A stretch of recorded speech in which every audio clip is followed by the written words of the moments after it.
Live from the local station, this is Weather Authority Weekday.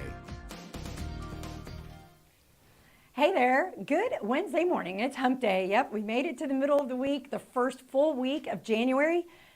This is the Weather Authority Weekday show. I am meteorologist Michelle McCormick. Good to be with you. Happy New Year, if I haven't already said that. All right, so weather-wise, it's really warm outside, right? How many people went outside and soaked in the sun yesterday? Me, I'm one of them. All right, here's the airport though. We started out this morning a little gloomy and cloudy, but still on the warm side. This is the international airport, of course, and it's 74 degrees. It's 11:01 and it's 74 degrees outside. Yeah, on January 7th. So yeah, it's pretty crazy what the temperature is doing right now. We're on the warm side of winter, and our average should be about 65, 66 for our high temperature. And look at this, we're already at 74.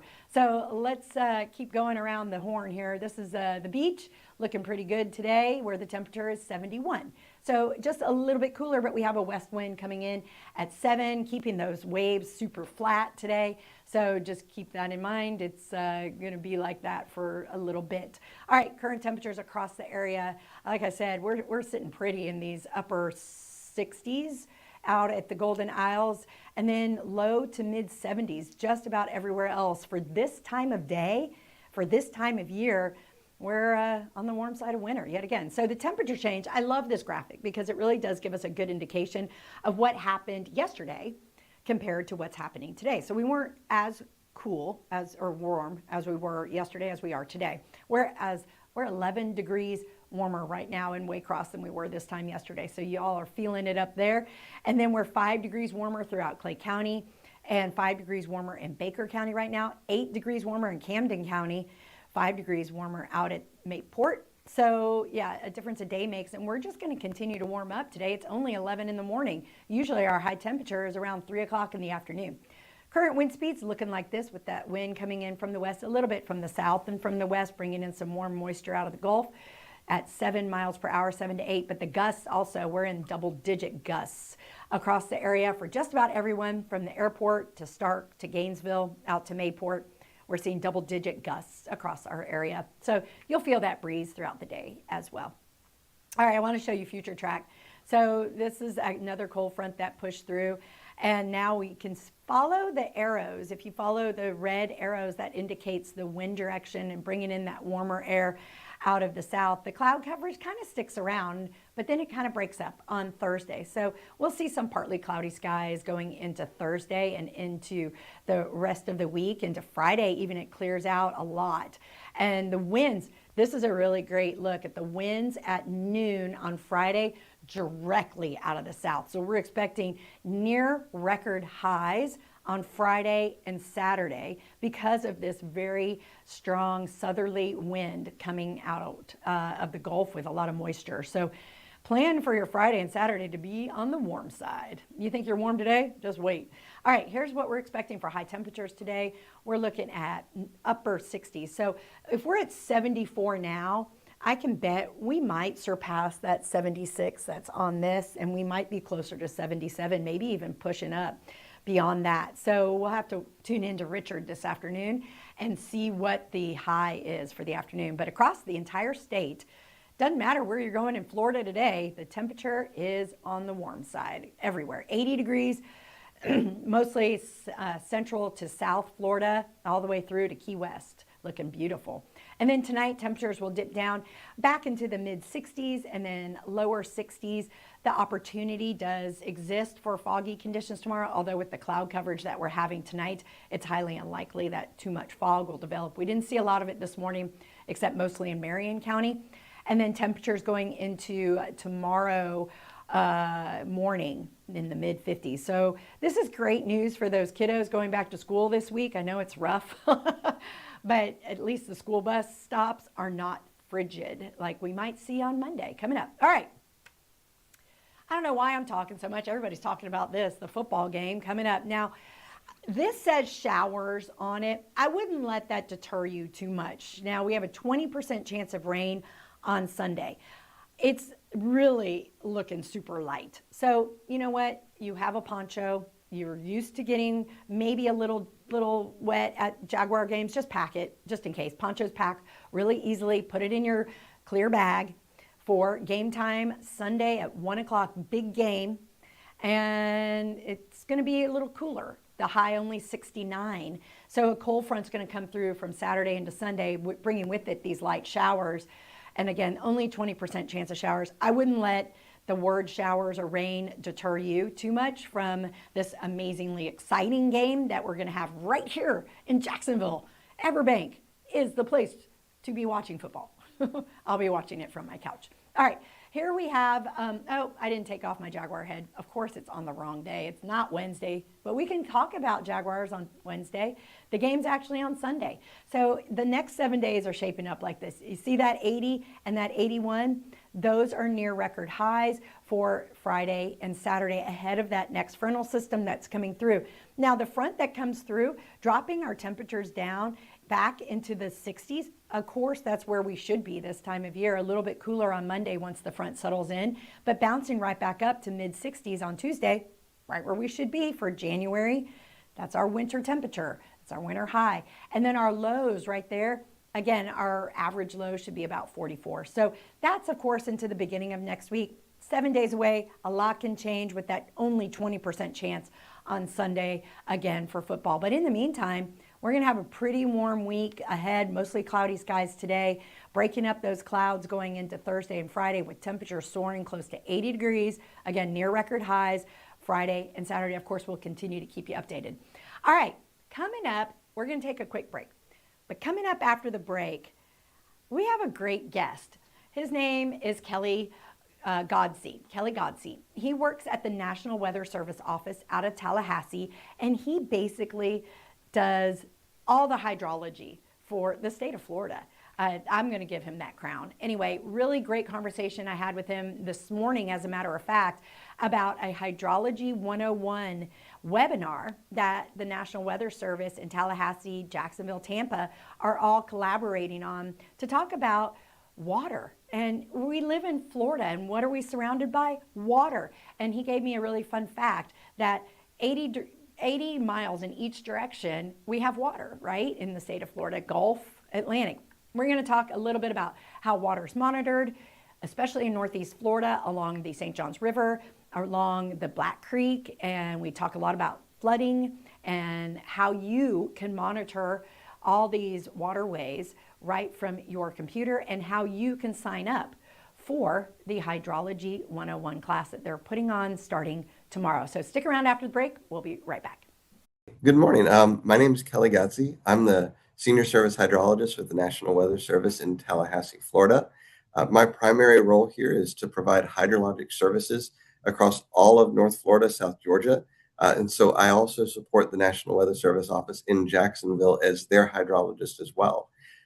I'm graduated from the Florida State University with a meteorology degree.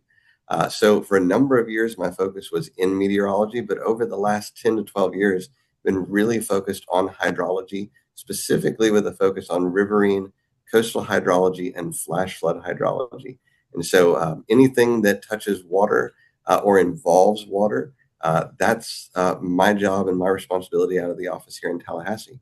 Yeah, basically our whole state, since since we are surrounded by water, especially here in Northeast Florida and Southeast Georgia, our folks are very passionate about water, whether they're boaters or fishermen, or they work at the port, or they work along the beaches or along the St. Johns River.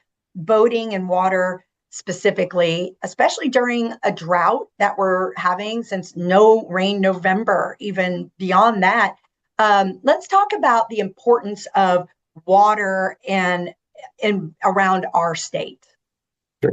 Absolutely. Yeah. Florida obviously is a state that it's surrounded by water. You really can't go more than about 80 miles, even if you're in the center part of the state, before you touch the Gulf or you touch the Atlantic. So, water is never that far away. In Southeast Georgia, right on the coast as well.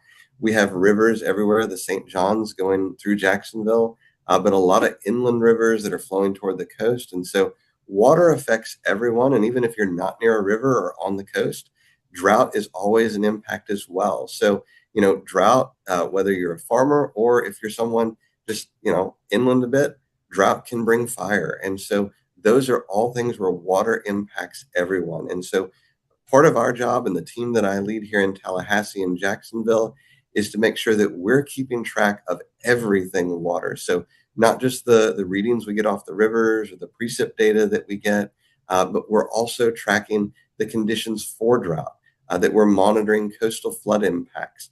And then that gets into a whole different level when we talk about coastal hydrology. We've got to think about our coastal hazards. So when we get into coastal flooding, strong northeasterly flow that we see a lot in the winter months across southeast Georgia and northeast Florida. But then also when we get into the summertime, we talk about hurricanes. We're all familiar, I think, with how the St. Johns River reacts when tropical systems get close. And so that's a very intricate system, even as you go upstream on the St. Johns and getting to Dunn's Creek or getting to areas near Palatka. Those are very complex areas that it's important to know the interplay between how that water is moving upstream and then also how it's moving back out of the river, when the tides move back toward the Atlantic and the winds relax. So it's a very complex setup and always something that we're monitoring 24/7. Yeah, this year was interesting. I think we finished up here about 10 inches below average for 2025. And we've already had some rain going into 2026, which is great. But is that because we had an extremely dry fall or because we didn't have any tropical systems? Sure. So it really is kind of a combination of both. It's a good thing. I think a lot of people would say that we didn't have any landfalling hurricanes this season because 2024 was so active, especially here in Florida. However, we don't have landfalling tropical systems. We don't get rain. And so it seems like really in mid-August, the rainfall shut off across much of North Florida and South Georgia. And then that was followed by a period over the interior of exceptional warmth. We were much above normal. And so a term we like to use is called flash drought, where we went from what was a very moist summer into a period of dry conditions with warm temperatures. So we rapidly dry out our soils. And then, we don't have any rain coming in to replace it. And then late October to November is our dry season. And so we didn't see any rain anyways while we're waiting on our fronts to arrive. And so, we did have the one heavy rainfall event in St. Augustine in October, but outside of that, there hasn't been a great deal of rain. And then as now we're transitioning into January and February, where we tend to get a little bit more activity, we're hoping that we see more rainfall, but the next 2 to 3 weeks don't look very optimistic. And that's kind of characteristic of what we would expect in a La Nina winter across North Florida and South Georgia. Yeah, last January we had snow in parts of South Georgia, Waycross to be specific. Do you think that's something we can look forward to every season now? Every winter, are we going to be seeing snow trickle down even further south? Last winter's storm, January 25, was exceptional. It was historic in so many ways. And so I don't think that's going to become the norm. I think when you look back climatologically, you see, only a dozen instances in, say, the last 100 years of snowfall across, North Florida. It's very difficult to get snow into Metro Jax. It's a little bit easier to get it into Southeast Georgia. But everything has to be just right. And I think when we look back at the January 2025 snowstorm and why we say it was historic, you had places in the Florida Panhandle that had double-digit inches of snow. I mean, come That's on. right. Right. I mean, I grew up in Northeast Tennessee, so I mean, I'm used to snow. I saw it every winter. And so driving in that here, Tallahassee, nobody moved for a week, it seemed like. And so I think that it was something that was really quite unusual. We've seen instances before. I know there's been previous seasons where we've had quite a bit of freezing rain, even down into the Swanee Valley. I remember right around a New Year's in January where we had that. So if we see it, usually, late December into mid-February, and I only say mid-February because February 13th is the repeat of the coldest temperature ever recorded in Tallahassee, and really the state of Florida, -2 degrees back in 1899. So, we've got, and there was snow on the ground here in Tallahassee during that event. So you think about mid-February, you would think, oh, we're starting to warm up.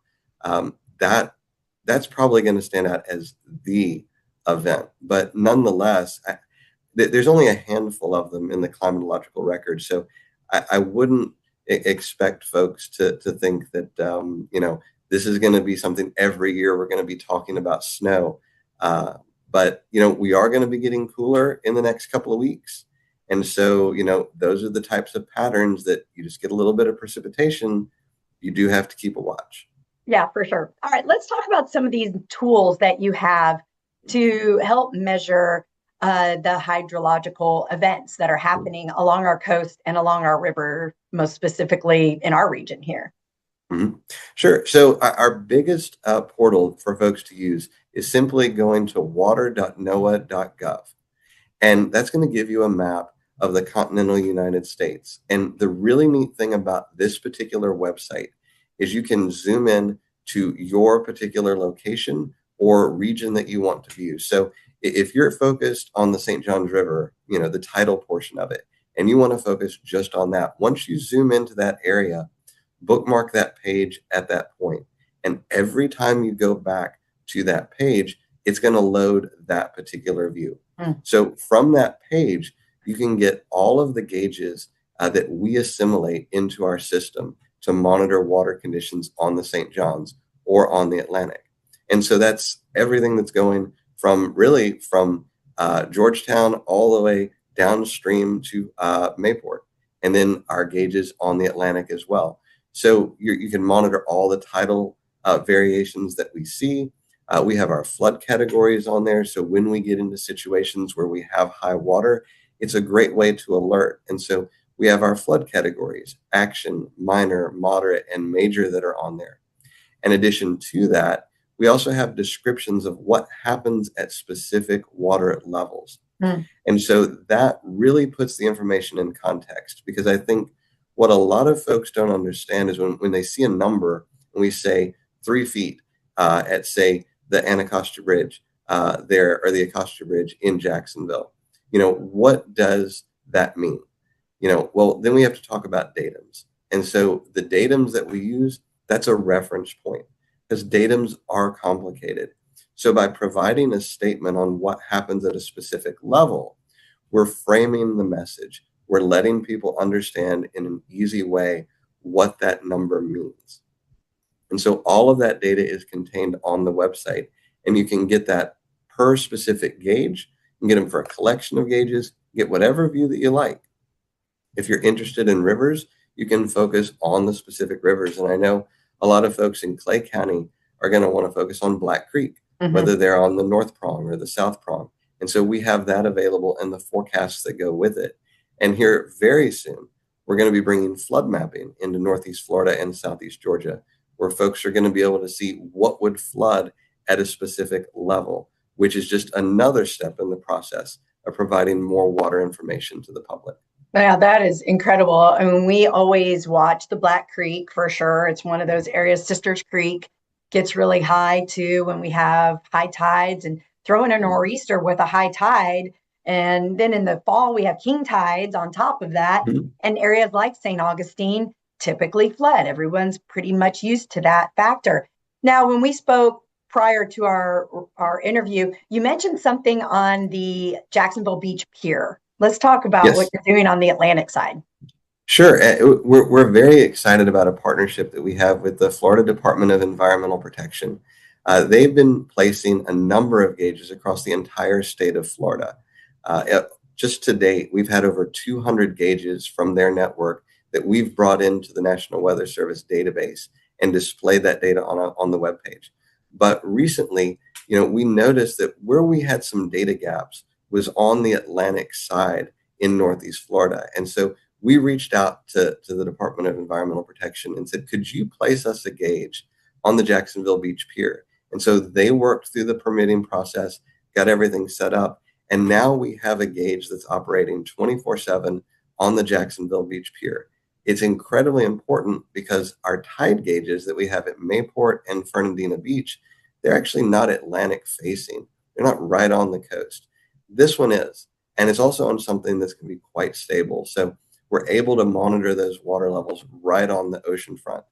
And really, when we go down to St. Augustine, the gauges that we have at the marina, but we also have one down at Ponce Inlet. And so those are giving us much better visibility down in St. Johns County that we haven't had. And those come from a completely different network of gauges.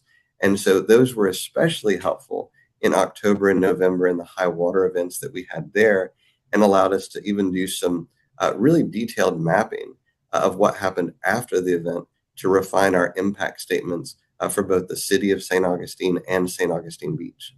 Wow, that is so cool. Where can people learn more information about that? Sure. So again, it all starts at water.noaa.gov. And then Okay. if you zoom into St. Augustine, you're going to see a collection of gauges there on the map. And you can click on any of those. In particular, the one at the marina is the one where we base a lot of our data off of. However, we've got a gauge just upstream of the Volano Beach Bridge. So that's another particular location folks can look at. We also have one downstream of the marina as you go down the Matanzas River toward Ponce Inlet. And then, of course, the gauge at Ponce Inlet as well that is there for folks to view. And so that gives us visibility on the intracoastal side on the Matanzas, but also we're getting data on the Atlantic side as well because those gauges are so close, either to the inlet or to the ocean front. Yeah, that island there is pretty skinny. All right, so Kelly, let's talk about Hydrology 101, the basics. This course that you're offering for 4 different times in the next month and into February. What is the class? Who's it for? And how can we sign up? Sure. The class is designed really for anyone that has an interest in water, because what we're trying to do through this course is give an overview of all the different hydrologic services that the Weather Service provides and how you can access those tools. Because there's a lot of data that we have access to that is public that folks may not be aware of. So that goes beyond our water.noaa.gov website. So we have a sea level rise viewer that can help us visualize our coastal impacts and get an idea of what our threats may be. We talk about drought. We're going to be talking about flood inundation mapping and how that's going to be arriving into Northeast Florida and Southeast Georgia later this year.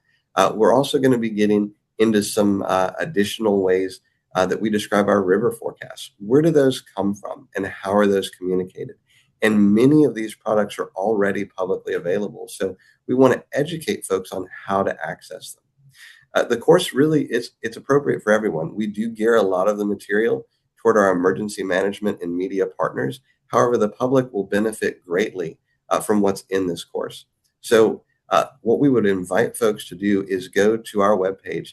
The easiest way to get to it is just go to weather.gov, click on the Tallahassee area, and our top news for the day is going to have a link that talks about this course. It'll load a PDF, and then you can click on one of the 4 dates that you'd like to attend, register for it at your convenience, and it's a 90-minute course. It previously had been 60 minutes, but this year we're doing some new things. So if this is something you've attended before, we have new material in the course this year, and we've expanded it because flood mapping, our coastal flood capabilities, and as well as our drought capabilities, those have continued to grow over the last 3 to 5 years. And so we want to make sure that we're covering everything and also giving folks an opportunity to ask us questions. So there's going to be 3 different folks from the Weather Service on this particular class that are going to be teaching and also chatting and answering questions during the presentation. So we've designed it to be interactive. We have QR codes that are going to be embedded in the presentation, so you don't have to write down links as we go. We're going to make sure that you're going to have access to everything that we show during the presentation. So we invite folks to join us on a date that works best for them.